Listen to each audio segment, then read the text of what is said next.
الله بإذنه وسراجا منيرا أشهد أنه صلى الله تعالى عليه وسلم بلغ الرسالة ونصح الأمة وكشف الغمة وجل الظلم وجاهد في سبيل الله وعبد ربه حتى أتاه اليقين. اللهم صل على سيدنا محمد وعلى آل سيدنا محمد وبارك وسلم. أما بعد فأعوذ بالله من الشيطان الرجيم. بسم الله الرحمن الرحيم. إن الله وملائكته يصلون على النبي يا أيها الذين آمنوا صلوا عليه وسلموا تسليما. اللهم صل وسلم على رسولك الكريم وآله وصحبه رب اغفر وارحم وأنت خير الراحمين. اللهم صل وسلم على رسولك الكريم وآله وصحبه رب اغفر وارحم وأنت خير الراحمين. اللهم صل وسلم على رسولك الكريم وآله وصحبه رب اغفر وارحم وأنت خير الراحمين.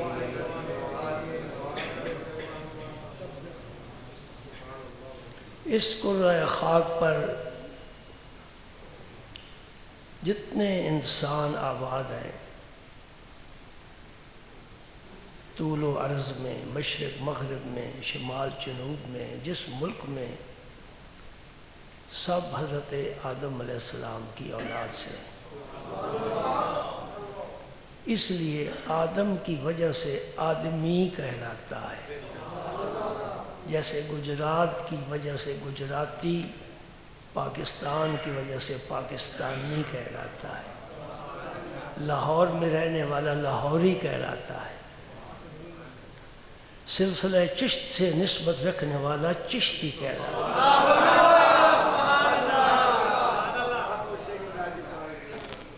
یہ یا جو ہے نا، یا آخر میں آتی ہے، یہ نسبت کے لیے آتی ہے. آدمی، آدم کا فرزند، آدم علیہ السلام ابو البشر ہے. ان سے پہلے کوئی بشر نہیں ہوا. جتنے بشر آئے ان کے بعد ہی آئے. اور جو پہلے تھا وہ کون تھا؟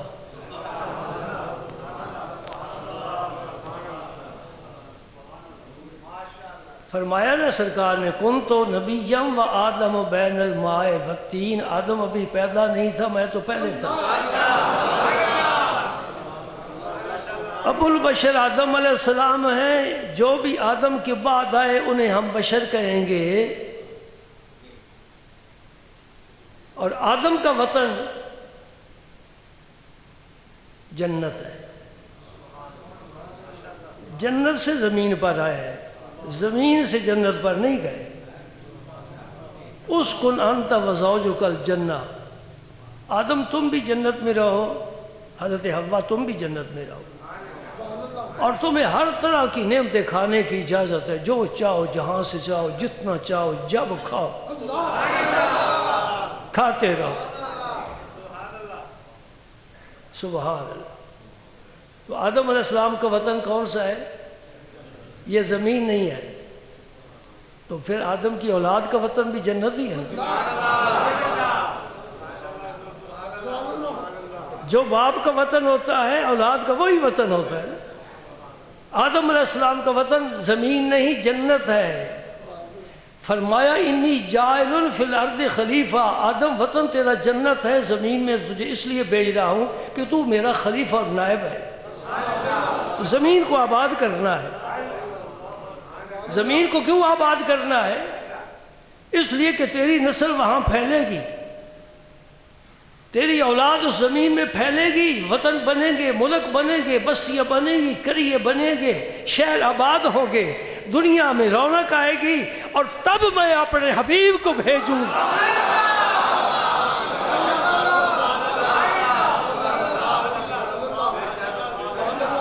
تم پہلے جاؤ، انتظامات کرو، جب سارے نبی اعلان کر کے چلے جائیں گے، پھر آخر میں اپنے حبیب کو بھیجوں گا۔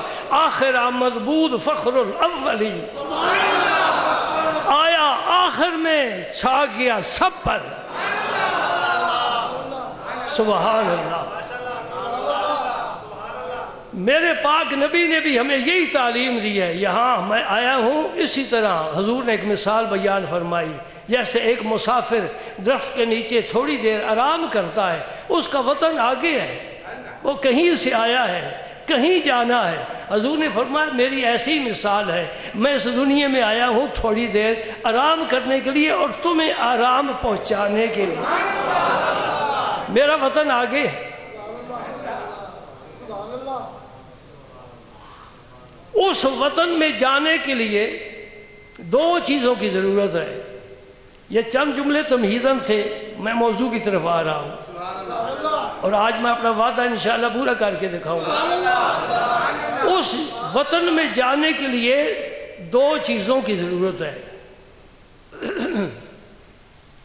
آپ کسی ملک میں جانا چاہتے ہیں تو ٹکٹ چاہیے، پاسپورٹ چاہیے، ویزا چاہیے، ٹھیک ہے نا؟ اس وطن میں جانے کے لیے کیا چاہیے؟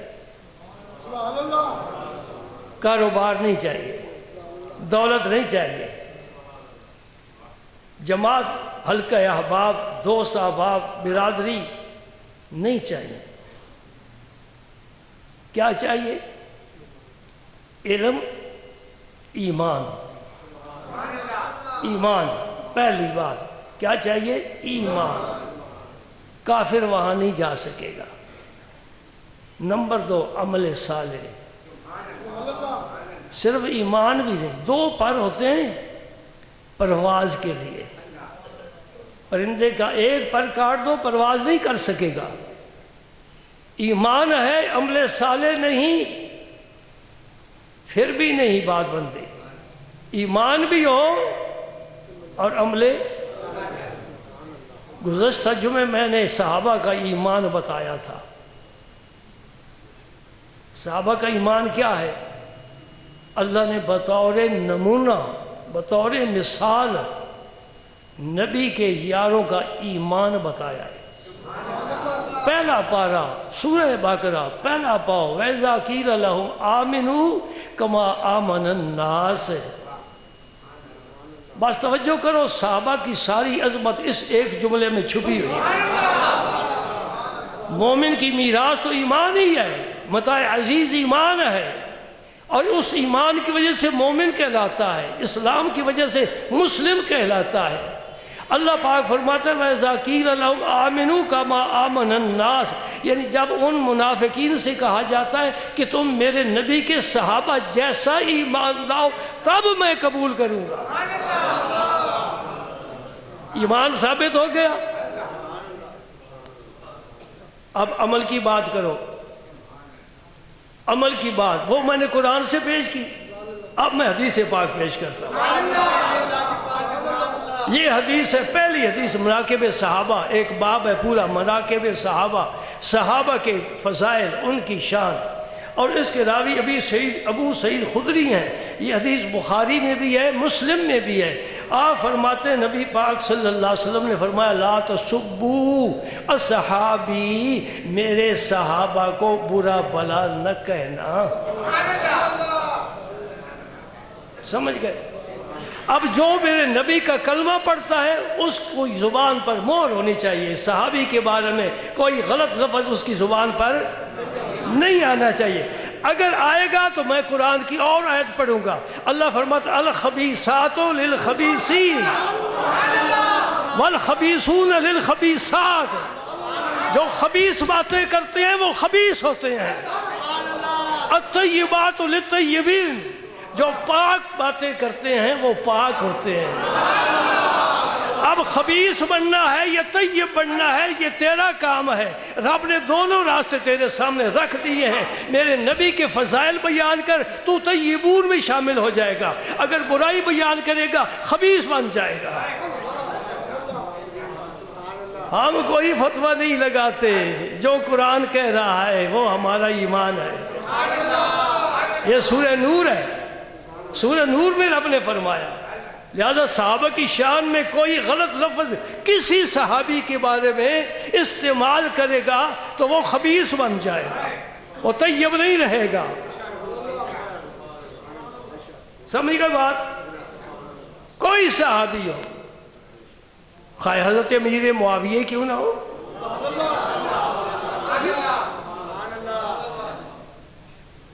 یہ بڑا ظلم کرتے ہو جو تاریخ کا مطالعہ کرتے ہو. اور بڑی خوبی کی بات ہے اگر قرآن و حدیث کا مطالعہ کرو. رب نے تاریخ نہیں نازل کی, رب نے قرآن نازل کیا ہے. نبی نے تاریخیں نہیں بتائی, نبی نے حدیثیں بیان کی ہیں. مومن کی دونوں آنکھیں روشن ہو گئی. ہمیں تیسری چیز کی ضرورت ہی نہیں ہے. ہمیشہ وہ لوگ گمراہ ہوئے جنہوں نے تاریخ کا سہارا لیا اور تاریخ میں صحابہ کے حالات پڑھے. یہ ہو گیا, وہ ہو گیا. ارے تو چاچا ماما لگتا ہے. صحابہ کا دور پاکیزہ گزر گیا, رب ان کی تعریفوں کے پل باندھ رہا ہے. سبحان اللہ. یاد رکھ لے سورہ حجرات میں ایک آیت کا حوالہ دیتا ہوں. اولئک الذین امتحن اللہ قلوبہم للتقوی لہم مغفرۃ واجر عظیم. اللہ پاک فرماتے ہیں صحابہ کے دلوں کو میں نے ان کا امتحان لے لیا ہے. ان کے لیے تقوی ہے, ان کے لیے مغفرت ہے, ان کے لیے اجر عظیم ہے. عرش والا تقوی کی وجہ سے ان کے ایمان کی قیمت کیا ڈال رہا ہے, اجر عظیم دے رہا ہے. اور تو یہاں بیٹھا خبیث آدمی صحابہ کے عمل پر, ایمان پر اختلاف پر باتیں کر رہا ہے. سب سے بڑی تکلیف ہوتی ہے کہ امیر معاویہ نے علی المرتضیٰ سے جنگ کیوں کی. میں فقیر کیا عرض کرتا ہے, جنگ ایک طرف سے ہوتی ہے کہ دو طرف سے ہوتی ہے. تالی ایک ہاتھ نہیں بجا سکتا. یہ میں ہاتھ مار رہا ہوں, آواز تو نہیں پیدا ہونی, دوسرا ہاتھ سامنے آئے گا تو تالی بجے گی. اگر امیر معاویہ نے جنگ کی ہے تو علی نے بھی جنگ کی ہے. جنگ دونوں نے کی ہے. یہ ہمارا عقیدہ ہے کہ علی المرتضیٰ حق پر تھے. علی حق پر تھا, علی کے ساتھ حق تھا اور حق کے ساتھ علی تھا. لیکن مجتہد اگر اجتہاد میں غلطی کرے تو وہ اللہ کے ہاں مجرم نہیں, اسے اجتہاد کرنے پر ثواب ملتا ہے. اچھا جنگ ہو گئی, تیرا دل ٹھنڈا کرتا ہوں. کچھ حضرت علی المرتضیٰ کی لشکر کے لوگ شہید ہوئے اور کچھ حضرت امیر معاویہ کے لشکر کے لوگ شہید ہوئے. کلمہ یہ بھی پڑھتے ہیں, کلمہ وہ بھی پڑھتے ہیں, بلکہ ادھر بھی صحابی ہیں ادھر بھی صحابی ہیں. میں اپنی بات بعد میں کروں گا. میں آپ سے ایک سوال کرتا ہوں. کسی نوجوان کے والدین میں اختلاف ہو جائے گھر بیٹھے بیٹھے, اس کے تو والدین ہیں, وہ تو میاں بیوی ہیں. اگر ان میں ہو جائے اختلاف تو بیٹا اٹھ کر کس کے منہ پر تھپڑ مارے گا؟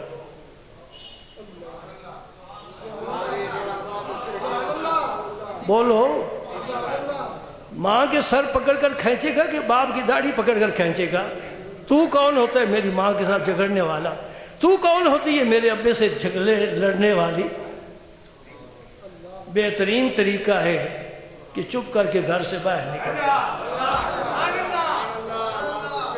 میرے لیے یہ بھی محترم ہے, میرے لیے وہ بھی محترم ہے. یہ ان کا معاملہ ہے, یہ جانے ان کا کام. میں یہاں زبان نہیں کھول سکتا.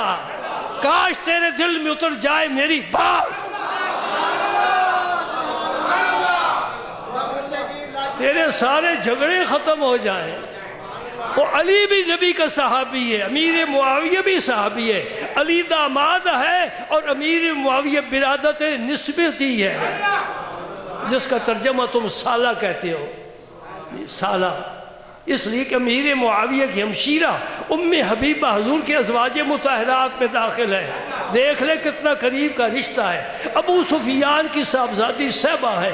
ابو سفیان جو تھا سو تھا، کلمہ پڑھنے کے بعد آج رضی اللہ عنہ بن گیا، اب صحابی رسول ہے. اور رسول اللہ نے فرمایا امیر معاویہ میں تجھ سے زیادہ حلم والا کوئی نہیں دیکھا. حضور تو تعریف فرمائے ابی معاویہ کی. امور فرمایا قیامت کے دن میں دیکھتا ہوں امیر معاویہ کے چہرے پر نور کی نور ایمان کی چادر تو نہیں ہوگی. حضور نے امیر معاویہ کی تعریف فرمائی ہے، حلم والا ہے، حلم والا ہے امیر معاویہ. اور تو یہاں ان کے دامن کو کھینچ رہا ہے. بات اب میں اپنی کرنا چاہتا ہوں. ماشاءاللہ ماشاءاللہ بھائی ایسا مجمع کسی کو نہیں ملے گا.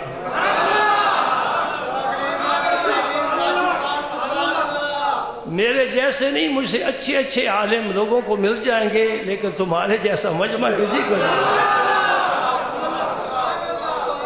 ہاں اللہ تعالیٰ تمہارے ذوق شوق میں برکت عطا فرمائے،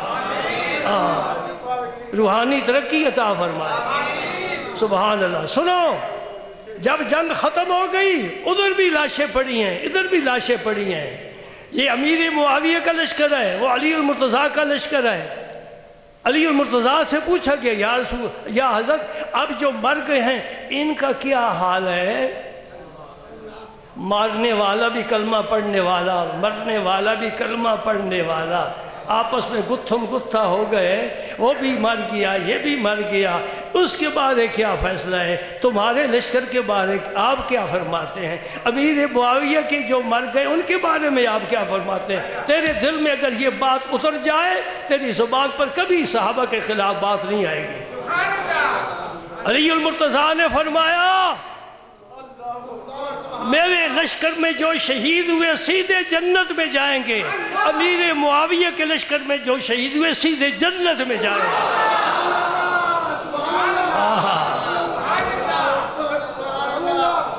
اب انہیں کہو آؤ میدان میں بات کرو.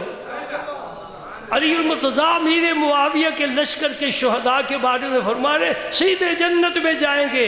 ہاں ان سے نہیں پوچھا جائے گا.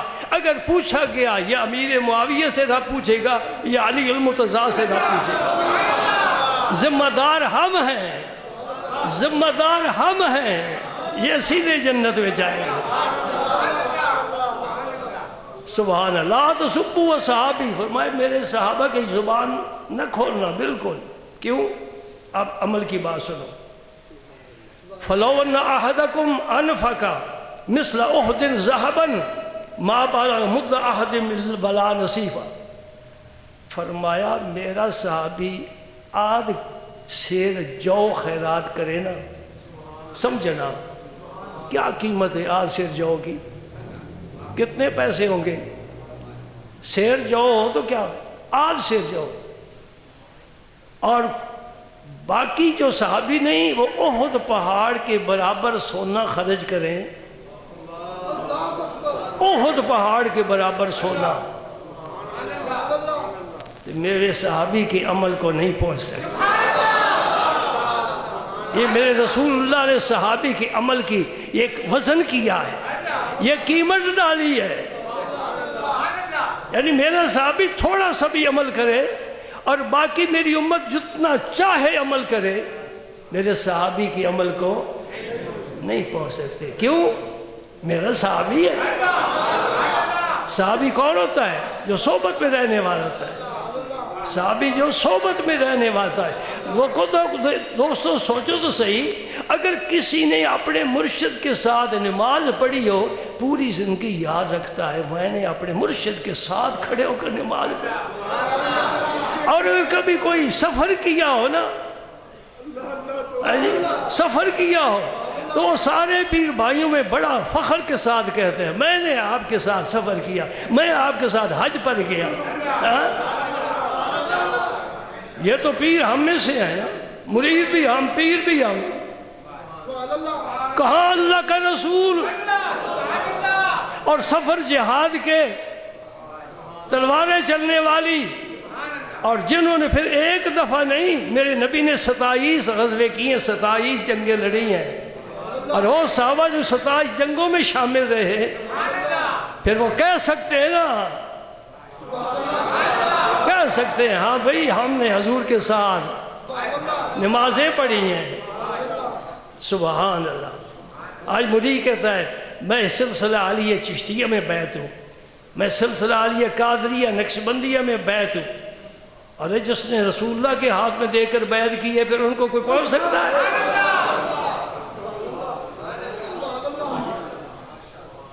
سبحان اللہ، اللہ اللہ اللہ۔ میں 2-4 حدیثیں اور بیان کرتا ہوں۔ سبحان اللہ۔ حضور نے فرمایا صلی اللہ علیہ وسلم اکرموا اصحابی، وہ تو فرمایا گالی گلوچ نہ دینا، بلکہ پھر اکرموا اصحابی، میرے صحابہ کی عزت کرنا، میرے صحابہ کی، اور اس میں سب صحابہ آ گئے، وہ صحابی بھی آ گیا جو اس نے سرکار کے سفر آخرت کی ہے، آخری دن آ کر بیعت کی، بس ایک نظر ہی دیکھی ہے، وہ بھی آ گیا۔ اکرموا اصحابی، میرے صحابہ کی عزت کرنا، کیوں؟ فَإِنَّهُمْ خِيَارُكُمْ، یہ تم میں سے بہت بہتر ہے۔ خیار منتخب لوگوں کو کہا جاتا ہے، فَإِنَّهُمْ خِيَارُكُمْ، تم میں سے بہترین لوگ ہیں۔ گزشتہ دنوں میں ایک بزرگ کا قول اکثر ساتھی کو سناتا رہا ہوں، جو بھی آتا تھا میں سناتا تھا، آج بڑا موقع مل گیا میں مجمع میں سناتا ہوں۔ لفظ خیار سے مجھے یاد آیا، خیار کن لوگوں کہتے ہیں؟ جو نیکی میں تقوی میں سب سے اوپر ہو، جن کا ایک ایک قدم شریعت کے مطابق اٹھے، اور جن کی سوچ دین کے مطابق سوچ ہو، جن میں اخلاص ہو، جن کو دیکھنے سے اللہ یاد آئے۔ اذا رؤوا ذکر اللہ، جب ان کو دیکھا جائے نا، زبان پر بے ساختہ آ جائے سبحان اللہ، ماشاءاللہ، کیا بات ہے حسن و جمال کی، کیا کہنا تمہارے عمل کا۔ ایک بزرگ کا قول ہے، فرماتے ہیں صحبت الاخیار، میں بھی عرض کرتا رہتا ہوں کہ اچھے لوگوں کی صحبت اختیار کرو۔ اچھے لوگوں کی صحبت کا فائدہ کیا ہے وہ میں تمہیں بتاتا ہوں۔ تو جو صحبت میں رہے شامل ہوگا وہ اس فائدے سے محروم رہے گا، اور بہت بڑی نعمت سے محروم رہے گا۔ صحبت الاخیار تورث حسن الظن بالاشرار، اگر توجہ کریں گے تو آپ کو بڑا لطف آئے گا۔ ایک ولی اللہ کی زبان سے یہ فکر نکلے ہیں، وہ فرماتے ہیں اچھے لوگوں کی صحبت میں اختیار کرے گا، جو برے لوگ ہیں ان کے بارے میں بھی تیرا اچھا گمان ہو جائے گا۔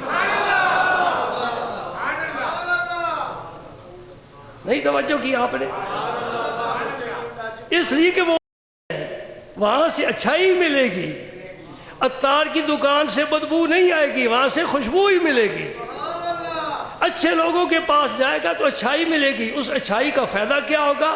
جو برے لوگ ہیں ان کے ساتھ بھی تیری بدگمانی نہیں ہوگی، تو اچھا گمان کرے گا۔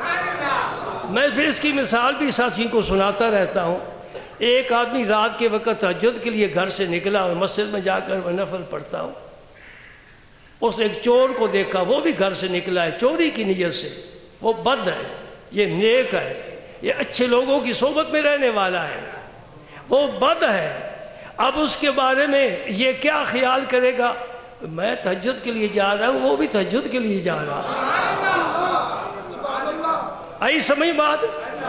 اب ذہن میں بیٹھ گئی، اچھے لوگوں کی صحبت کا کیا فیض ہے؟ برے لوگوں کے ساتھ بھی حسن ظن پیدا ہو جائے گا، اور جو برے لوگوں میں رہتا ہے وہ صحابہ کے بارے میں بھی بدگمان رہتا ہے۔ ان ظالموں سے کہہ دو اگر صحابہ کی عزت سمجھنا یہ ہے، اہل سنت والجماعت کے بزرگوں کے پاس بیٹھا کرو، ولیوں کے پاس بیٹھا کرو۔ اس لیے میں ایک اور باتوں میں سمجھانا چاہتا ہوں، لوگ پوچھتے ہیں، خاص طور پر نوجوان کالج یونیورسٹی کے سٹوڈنٹ پوچھتے ہیں کہ یہ 73 فرقے ہیں، کون سا حق پر ہے؟ سارے قرآن و حدیث پیش کرتے ہیں۔ میں کہتا ہوں بیٹا آنکھیں بند کر لے، کتابیں بند کر دیں، کوئی مطالعے کی ضرورت نہیں ہے، کسی عالم سے پوچھنے کی ضرورت نہیں ہے۔ میں تجھے ایک سادہ سی بات بتاتا ہوں، ایسی جو جاہل سے جاہل بھی سمجھ جائے، ولایت نبوت کی نیابت ہے، نبوت ختم ہے، ولایت قیامت تک جاری رہے گی۔ جس فرقے میں ولی ہے وہ حق پر ہے۔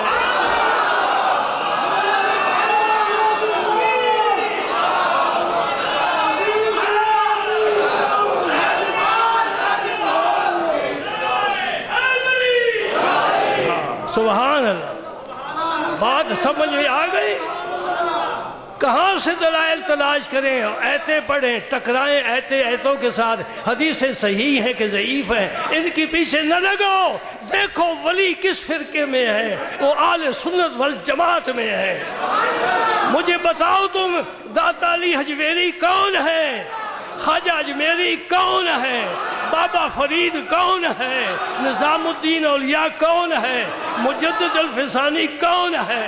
یہ سب اہل سنت والجماعت ہے، تیرے مسلک جیسا کوئی ہے ہی نہیں۔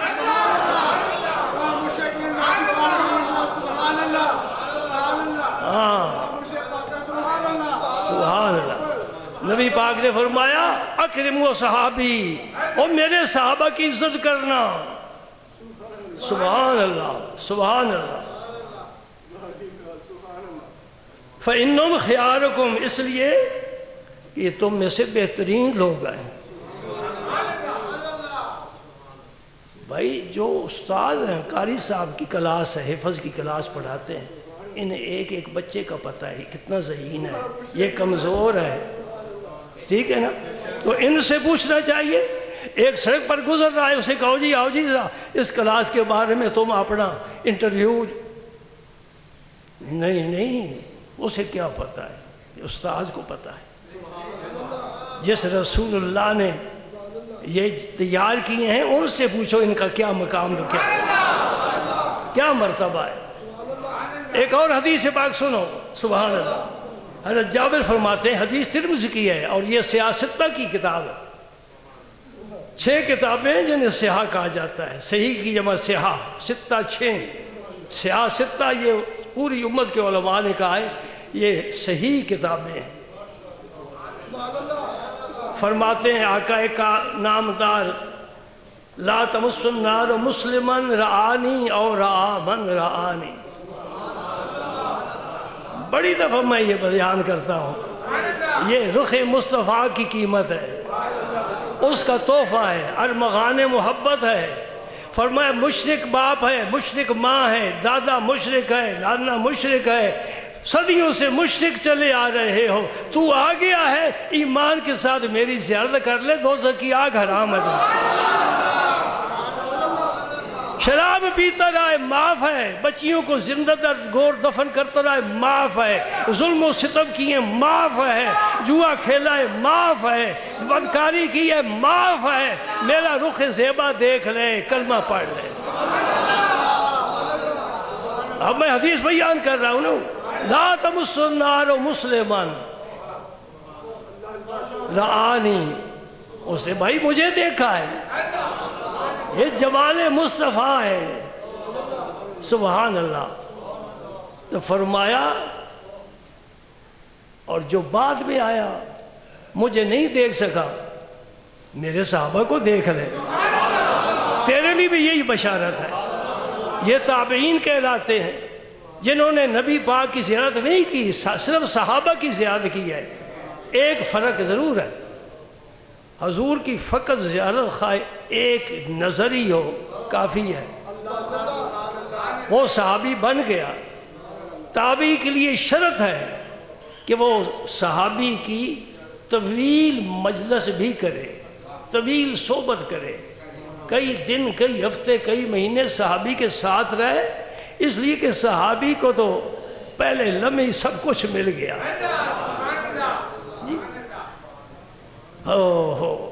یہ جو طریقت کے سفر ہے نا، طریقت کا، پرانی بات کر رہا ہوں، اب وہ راستے بند ہو گئے، نہ کوئی جانے والا نہ کوئی لے جانے والا، میکدے خالی ہو گئے، جام ٹوٹ گئے۔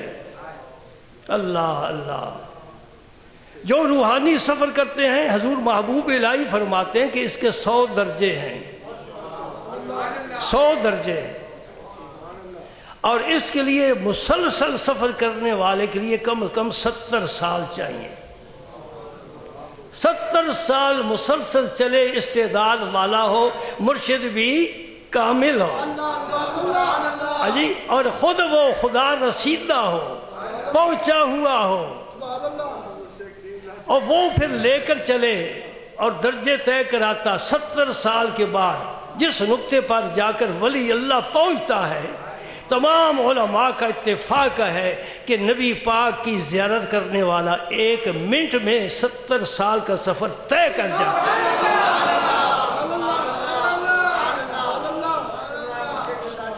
سبحان سبحان۔ بھائی دوستو، حدیث میں بیان کرتا چلا جاؤں،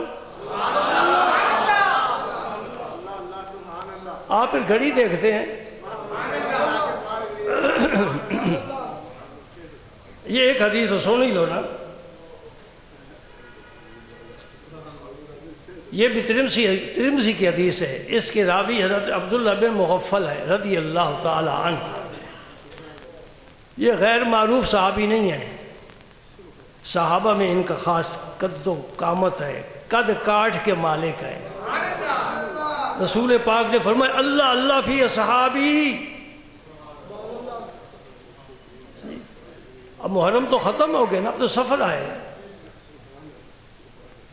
میں نے یہ موضوع کیوں چھیڑا تھا؟ اس لیے کہ اس مہینے محرم میں اہل بیت کا ذکر تھوڑا ہوتا ہے، صحابہ کے بارے میں بدگمانیوں کے اظہار، سب و شتم اور برا بھلا کہا جاتا ہے، ان کی تنقید کی جاتی ہے، ان کی نفی کی جاتی ہے، تو ہمارا فرض ہے کہ ہم دفاع کریں۔ عزت رسول پر کوئی حملہ کرے، کون دفاع کرے گا؟ اہل سنت والجماعت۔ ازواج مطہرات کے بارے میں کوئی غلط بات کرے گا، دفاع کون کرے گا؟ ازواج مطہرات کی تعریف ہے اہل سنت والجماعت۔ اہل بیت کے بارے میں کوئی ایسی ویسی بات کرے تو دفاع اہل سنت والجماعت۔ صحابہ کے بارے میں دفاع کرنے والے اہل سنت والجماعت۔ مجتہدین ائمہ، امام شافعی، امام احمد بن حنبل، امام مالک، امام اعظم ابو حنیفہ، ان کے متعلق کوئی بات کرے دفاع اہل سنت والجماعت۔ ولیوں کے بارے میں کوئی بات کرے دفاع کرے گا اہل سنت والجماعت۔ اس کا معنی یہ ہوا کہ حق والی جماعت اہل سنت ہی ہے۔ الحمدللہ الحمدللہ۔ اور اللہ اللہ فی اصحابی، میرے صحابہ کے بارے میں اللہ سے ڈرنا۔ حضور نے فرمایا میرے صحابہ کے بارے میں اللہ سے ڈرنا۔ لا تتخذوہم لا تتخذوا غرضا من بعدی۔ غرض کہتے ہیں نشانہ، جس جگہ گولی ماری جاتی ہے، تیر مارا جاتا ہے، میرے بعد ان کو نشانہ نہ بنانا۔ جس مجلس میں بیٹھو یہی باتیں کرو، فلاں نے یہ کیا، فلاں نے یہ کیا۔ مودودی صاحب نے تو پوری ایک کتاب ہی لکھ ماری، خلافت و ملوکیت اس کا نام ہے۔ خیر وہ ان کا کام ہے، ہمارا کام ہے دفاع کرنا، ہمارا کام ہے جھاڑو دے کر صفائی کرنا۔ حضور نے فرمایا لا تتخذوا غرضا من بعدی، میرے بعد ان کو نشانہ نہ بنانا۔ اپنی ایمان کی فکر کرنا، اپنے ایمان کی فکر کرنا، ان پر نہ باتیں کرنا۔ اور یہ بھی ایک حدیث میں آتا ہے، قیامت کی نشانی میں ایک نشانی فرمائی کہ بعد والے آنے والے پہلے لوگوں کی برائی کریں گے۔ اپنے کانوں سے سن رہے ہو،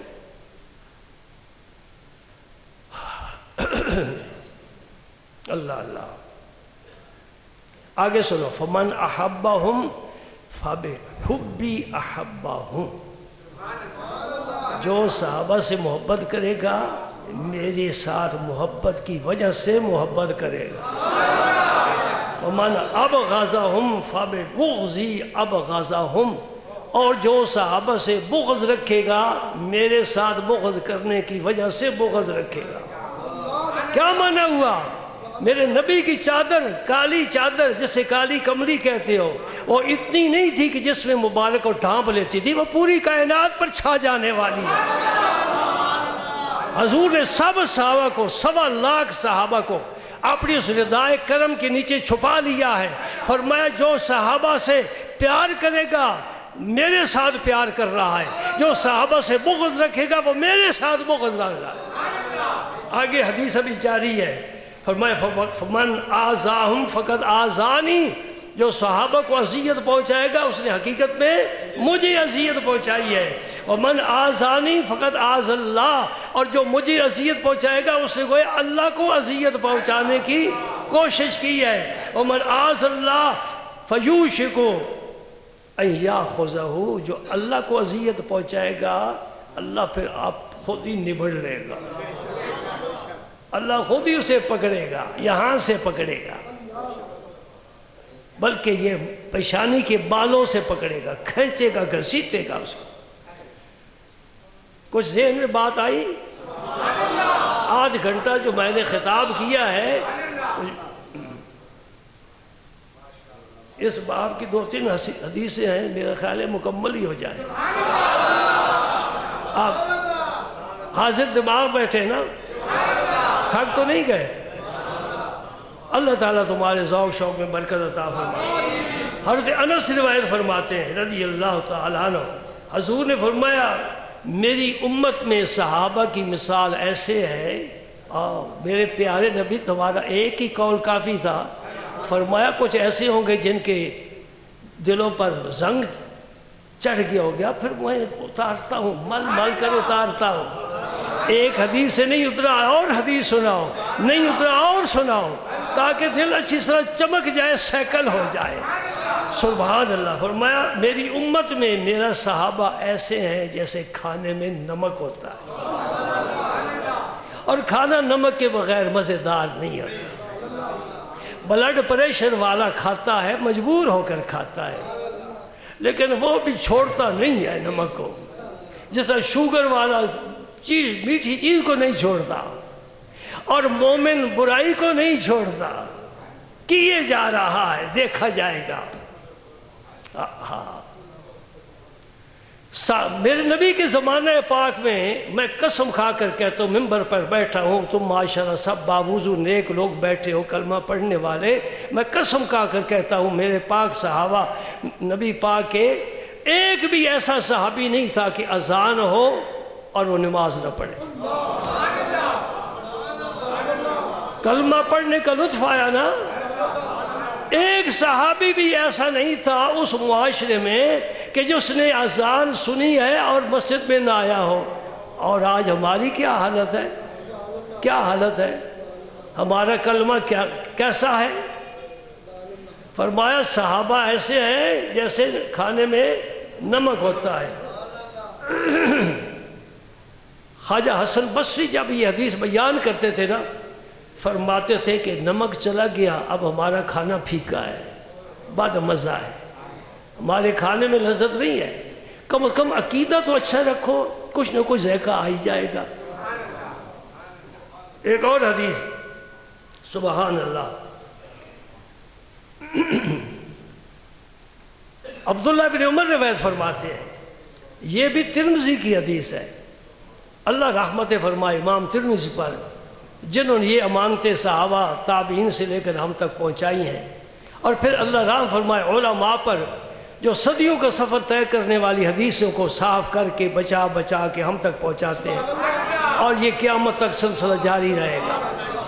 عوام اگر علماء کی قدر کریں، ان کی اپنی قدر بنے گی، نہیں کریں گے تو اللہ کے خود بے قدرے ہو جائیں گے۔ علماء ہمارے محسن ہیں، مربی ہیں، ہمیں سب کچھ عطا کرتے ہیں دین کی سمجھ۔ فرمایا عبداللہ بن عمر نے، رسول کریم صلی اللہ علیہ وسلم نے فرمایا اذا رأیتم الذین یسبوا اصحابی فقولوا لعنۃ اللہ علی شرکم۔ اس میں پیشگوئی فرما دی کہ ایک وقت آئے گا میرے صحابہ کو برا بھلا کہنے والی جماعت پیدا ہو جائے گی۔ جب تم ان لوگوں کو دیکھو کہ میرے صحابہ کو برا بھلا کہتے ہیں تو تم کہو تمہارے شر پر رب کی لعنت ہو۔ یہ نہیں حکم دیا، نہ اس کی اجازت ہے کہ یہ کہا جائے تم پر رب کی لعنت ہو، نہیں، فرمایا تمہارے شر پر رب کی لعنت ہو، اور وہاں سے اٹھ جاؤ، اس آدمی کی بات ہی نہ سنو جو تنقید کرتا ہے صحابہ کرام پر۔ کہو وہ تو آسمان کے ستارے ہیں، تو کہاں بات کر رہا ہے؟ یہ حدیث سنی ہوئی ہے نا آپ نے، اصحابی کا نجوم، میرے صحابہ کس کی مانند ہے؟ آئے مجھے بڑا افسوس ہوتا ہے، بڑا افسوس ہوتا ہے کہ جو مقرر، جو خطیب یہ حدیث پیش کرتے ہیں وہ پوری حدیث کیوں نہیں سناتے؟ یہ حدیث پاک کا آخری جملہ ہے، یہ میرے پاس حدیث ہے، میں تمہیں پوری پڑھ کر سناتا ہوں۔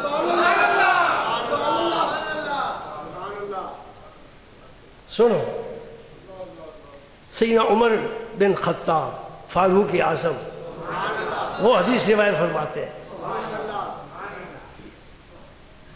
فرماتے ہیں کہ میں نے رسول اللہ صلی اللہ علیہ وسلم سے سنا، سمعت رسول اللہ صلی اللہ علیہ وسلم، ان کانوں سے حضور کو سنا، آپ فرما رہے ہیں سألت ربی عن اختلاف اصحابی من بعدی، میں نے اپنے رب سے سوال کیا، حضور فرما رہے ہیں میں نے اپنے رب سے سوال کیا کہ میرے صحابہ بعد میں کیا اختلاف کریں گے کہ نہیں کریں گے؟ کریں گے تو کیا بنے گا؟ سوال تفصیل سے ہمارے سامنے نہیں آیا، اتنا ہی سوال ہے، سوال تو ربی، میں نے اپنے رب سے پوچھا ان اختلاف اصحابی من بعدی، میرے صحابہ کے اختلاف کے متعلق۔ بھائی یہ بھی اختلاف ہے نا کہ ہاتھ چھوڑ کر نماز پڑھنی ہے، باندھ کر پڑھنی ہے، باندھنے ہیں تو نیچے یا اوپر باندھنے ہیں، رفع یدین کرنا ہے کہ نہیں کرنا، آمین آہستہ کہنی ہے کہ بلند کہنی ہے، امام کے پیچھے فاتحہ پڑھنا ہے کہ نہیں پڑھنا، یہ بھی تو اختلاف ہے۔ یہ بھی صحابہ کرام میں مختلف انداز کی نمازیں پڑھی جاتی تھی، لہٰذا میں آپ کو عرض کروں گا ان مسائل پر نہ جھگڑا کرو، یہ فروعی مسائل ہے، کوئی ہاتھ باندھ کر پڑھے ٹھیک ہے، چھوڑ کر پڑھے ٹھیک ہے، سینے پار بندے ٹھیک ہے، زیر ناک بندے ٹھیک ہے، جی آمین آہستہ کہے ٹھیک ہے، اونچی کہے ٹھیک ہے،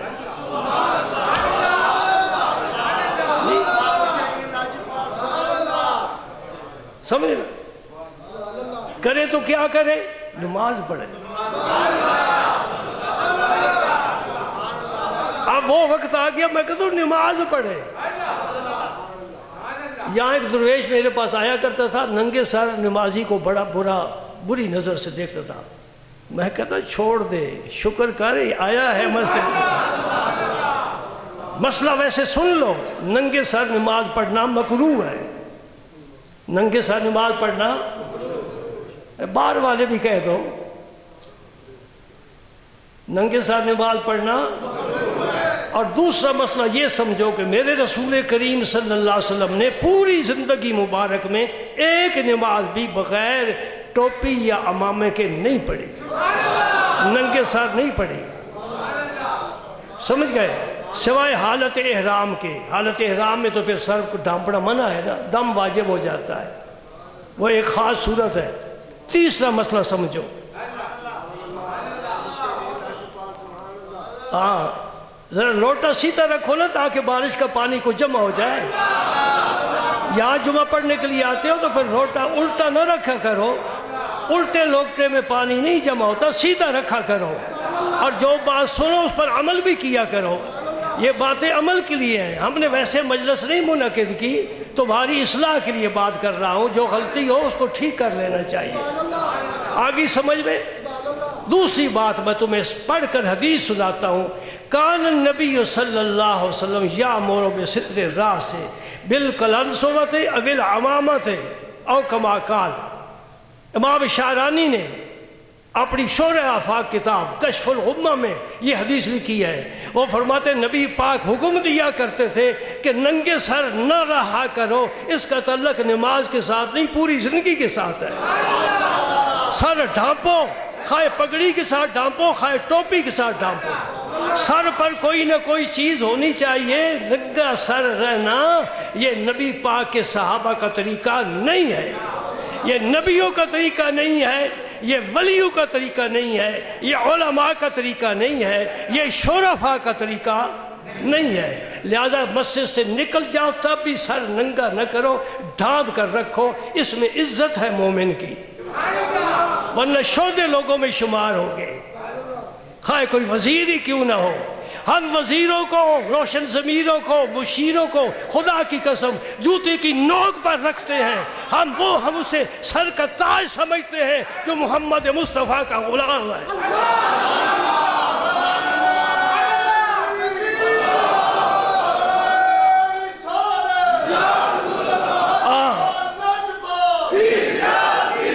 مجھے یہ بتاؤ، جب مکہ فتح ہوا میرے رسول اللہ نے کعبے کی چھت پر کون سی اسمبلی کے ممبر کو چڑھایا؟ کس ایم این اے کو چڑھایا؟ کس وزیر کو چڑھایا؟ کہو نا حبشے کے بلال کو چڑھایا.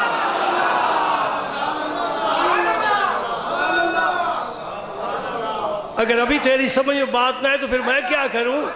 کعبہ جسے تو سجدہ کرتا ہے میں کرتا ہوں، نبی کرتے ہیں، ولی کرتے ہیں، امام کرتے ہیں، غوث کرتے ہیں. کعبے کو سجدہ آج ایک حبشن کے بیٹے کے قدموں کے نیچے ہے اور حبشی بلال کعبے کے اوپر ہے. ہمارے علماء فرماتے ہیں یہ جو ہماری بنائی مسجد ہیں ان کے چھت پر بھی چڑھنا ناجائز ہے، مکروہ ہے بغیر ضرورت کے. ارے ہماری مسجد کتنی شان ہے کہ کسی عالم کا قدم بھی اوپر چھت کے نہیں جا سکتا. یہ ایک حبشی غلام کیسے چڑھ گیا؟ تو حب محمد کا صدقہ ہے، یہ عشق کا کمال ہے. میرے دوست، میرے بھائی، میرے بیٹے، اچھی باتیں اپناؤ، اچھے بن جاؤ گے.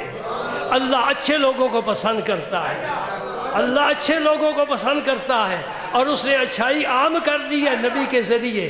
ہر بستی میں، ہر شہر میں، ہر مسجد میں، ہر مدرسے میں، ہر خانقاہ میں تمہیں اچھائی مل سکتی ہے. کوئی خریدنے والا تو ہو نا.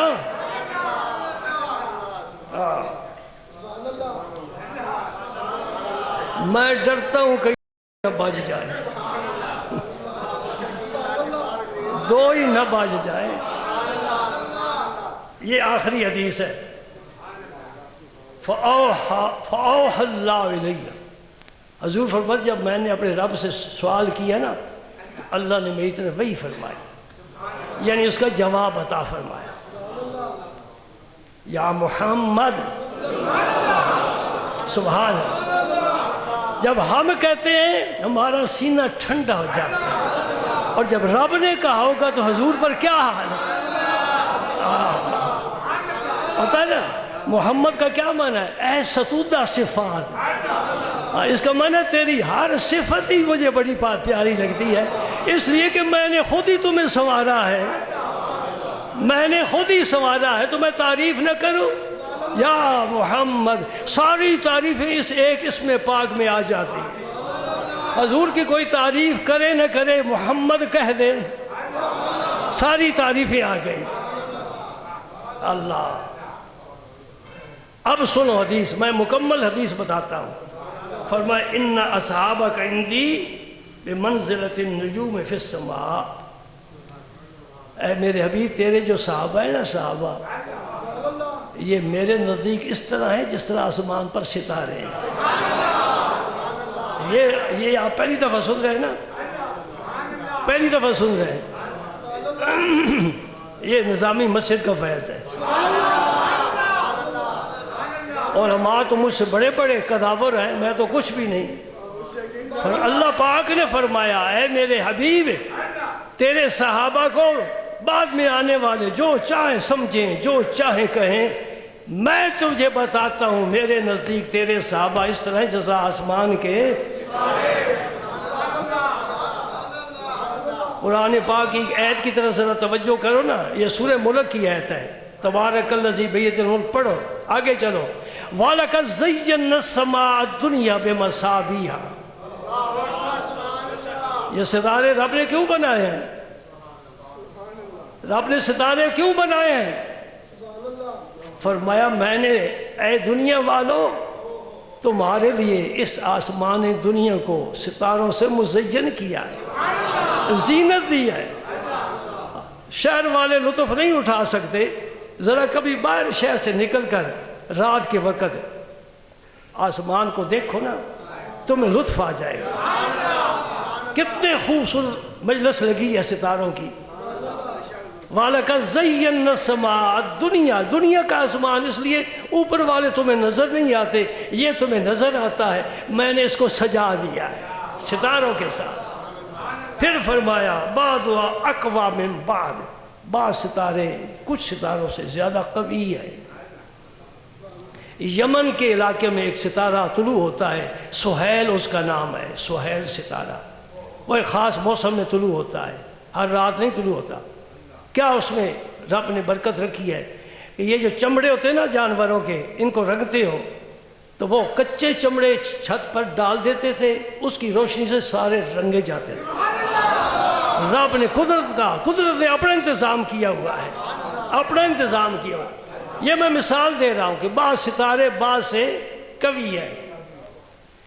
آگے سنو بڑا پیارا جملہ، یہ آسمانوں سے آیا ہے، زمین کا نہیں، رب نے بھیجا ہے۔ وَلِكُلٍّ نُّورٍ، ہر صحابی کے لیے میں نے الگ نور رکھا ہوا ہے، ہر صحابی کے لیے نور ہے۔ نور کا دشمن کون ہوتا ہے؟ سورج نکلتا ہے نا تو ایک وہ پروں والا وہ گھس جاتا ہے، وہ اندر، وہ نہیں سورج کو دیکھنا چاہتا، اسے کیا کہتے ہو؟ چمگادڑ۔ نہ پرندوں میں شامل ہے جی، وہ کسی کام کا نہیں ہے۔ بالکل نور، وہ کہتے ہیں کدھر نکل آیا، یہ روشنی آ گئی، وہ اندھیرے کا متلاشی ہے۔